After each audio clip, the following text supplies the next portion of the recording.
नमस्कार, स्वागत है आपका न्यूज़ रूम पोस्ट में। मैं हूं आपके साथ रोशनी सिंह। शार्क टैंक इंडिया अमेरिकी बिजनेस शो से प्रेरित है। शार्क टैंक ने दर्शकों के बीच अपनी भारी लोकप्रियता साबित की है। अनजान लोगों के लिए ये शो उद्यमियों के इर्द गिर्द घूमता है। तो आइए आपको इस वीडियो में बताते हैं कि डिग्रीधारी शार्क्स की क्वालिफिकेशन के बारे में। भारत की leading audio product company boat के सीएमओ अमन गुप्ता बचपन से ही उद्यमी यानी एंटरप्रेन्योर बनना चाहते थे। पहले दिल्ली विश्वविद्यालय, फिर ICAI, उसके बाद अमेरिका। अमन का जीवन बेहद रोमांचकारी रहा। अमन का जन्म 1984 में दिल्ली में हुआ था। पेशे से चार्टर्ड अकाउंटेंट, अमन ने स्कूली पढ़ाई दिल्ली से पूरी की है। उन्होंने ग्रेजुएशन की पढ़ाई भी दिल्ली विश्वविद्यालय से पूरी की।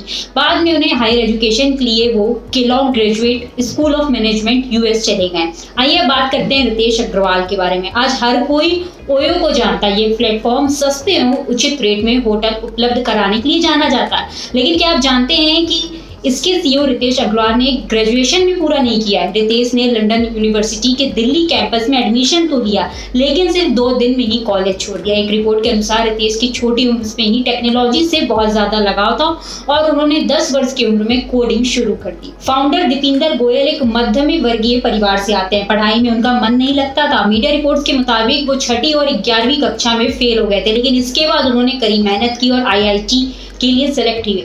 वो साल 2006 में IT करने के बाद वो मल्टीनेशनल कंपनी में नौकरी करने लगे थे। इस कंपनी में काम करते हुए उन्होंने अनुभव किया कि उन्हें सहकर्मियों के बीच मेन्यू कार्ड की काफी मांग है। यहीं से उन्होंने जोमेटो को स्टार्ट करने का आइडिया लाया। इसके बाद जिस कंपनी में वो नौकरी करते थे उसको छोड़कर साल 2008 में पंकज चड्ढा के साथ मिलकर अपना खुद का फूड स्टार्टअप फूडी वे शुरू कर दिया और उन्होंने वहीं से उनकी एंटरप्रेन्योर जर्नी भी शुरू हो गई। लेकिन उन्होंने साल 2010 में फूडी वे का नाम बदलकर जोमेटो कर दिया था। भारत के सबसे बड़े रेस्टोरेंट एग्रीगेटर और फूड डिलीवरी सर्विस में से जोमेटो के फाउंडर CEO हैं। मुंबई में पैदा हुए अनुपम मित्तल ने जैन कॉलेज से अपनी शुरुआती पढ़ाई की। यूनाइटेड स्टेट्स के एक कॉलेज से उन्होंने ऑपरेशन एंड स्ट्रेटेजिक मैनेजमेंट में MBA किया। पढ़ाई पूरी करने के बाद उन्होंने अमेरिका में ही एक प्रोडक्ट मैनेजर की नौकरी भी पकड़ ली। वो पीपल ग्रुप्स और शादी.com के संस्थापक और CEO हैं। वहीं नमिता थापर की बात की जाए तो नमिता ने भारत में ही MBA की पढ़ाई की है। इसके बाद वो अमेरिका शिफ्ट हो गई। यहाँ उन्होंने एक मेडिकल डिवाइस कंपनी गाइडेंट कॉर्पोरेशन में बिजनेस फाइनेंस हेड के तौर पर काम किया। भारत वापस लौटने पर नमिता ने CFO के तौर पर एमक्योर फार्मास्यूटिकल्स कंपनी ज्वाइन कर ली। लेकमे और मेकअप कॉस्मेटिक जैसे ग्लोबल ब्रांड भारत के कॉस्मेटिक्स और मेकअप बाजार पर हावी हैं। लेकिन सिर्फ 5 सालों में शुगर भारत का सबसे तेजी से बढ़ने वाला ब्यूटी ब्रांड बन गया।